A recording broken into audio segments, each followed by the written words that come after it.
Magandang gabi guys. Ito na.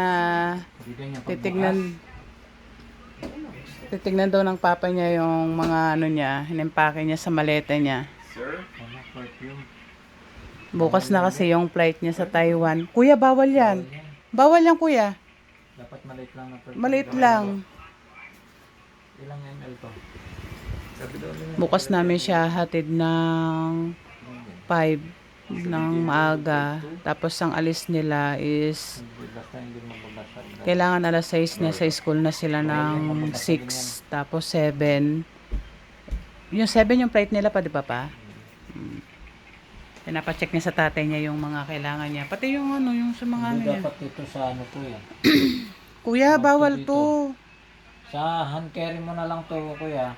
Sa hand carry daw Yung to. pabango mo ata. Oo, hand carry Bukas mo na lang yung flight yan. nila sa Taiwan. Kasi pag binagsak-bagsak yan baka daw maano yung mga ganyan eh. Okay na yun. Ewan ko lang. Ang alam ko kasi Sunscreen, maliit bawal lang. yan.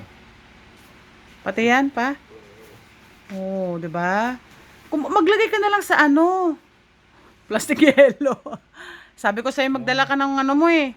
Sandali lang. Ito hindi ko sure kung ano to eh. Kung Pwede. pwede sa... 100 ml to, pwede. Oo nga, pero kung sa hand carry o sa ano yan, Hand carry ko. Hand carry ko. tanong mo na lang sa ano, kasi bago kayo mag-check-in yan, yan, i-scan naman yan doon eh. Pero sayang naman yan, maiiwan yan. Hindi maiwan yan. Kung sa luggage o sa ano, o sa hand 50 carry. ml. Hindi ano. Ano ba to? Maglagay ka na lang sa ano, maliit na kahit Nail sa... polish. Makatangas yung buhok. Kasi, Paiwan lang yan pa. alam mo yung mga ano kasi. Sige kung iwan, di Sayang Hindi naman. natin makukuha. Hindi mo na makukuha yan. Iwan mo na lang dyan sa bahay. Doon ka na lang bumili kasi meron naman yatang 7-Eleven sa Taiwan. Lahat to sa 7-Eleven, sa Watson to. Oh, may Watson na ngayon doon. Na paano ka naman? Sabi daw ni Ate Bangi mo, Close, parang yung maglilya. Oo. Ganun, bawal sa ano. bawal daw yan. Iwan mo na lang yan, kuya. Sayang yan. Ayan, bukas na yung flight nila. Hindi yan, yung ano lang, ito yung hand carry mo na lang kung dalang ko. Carry mo na yan. Pinakita niya sa papa niya para, buti pinakita niya eh. Kung hindi, maiwan lang sa airport yung pabango na yan.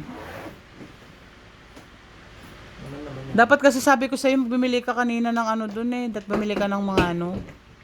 Maliit na. Uy, alam mo yan, baka pare-parehas yan dun. Hindi malito ka kuya. Hindi na siguro yun. Hindi na. Nasa, bago yun. Nasaan na yung ano natin? Ingat. Yung tie. Kaya, no? Itay mo doon sa ano, pag nasa airport na, i-check-in nyo na. Itay mo yan doon. Ba, dumana ng conveyor, ng x-ray. Pagkakuha nyo, lagyan mo na ng tie. Okay, magdala ka ng mga 5 ganon para kung bubuksan nila yan, na i-check yung ano, kung ano yung mga pwedeng dalhin at saka hindi. Sige. Kasi yung mga ano? Ha? Nasa? Pwede ka ata may tie. Gapanin mo.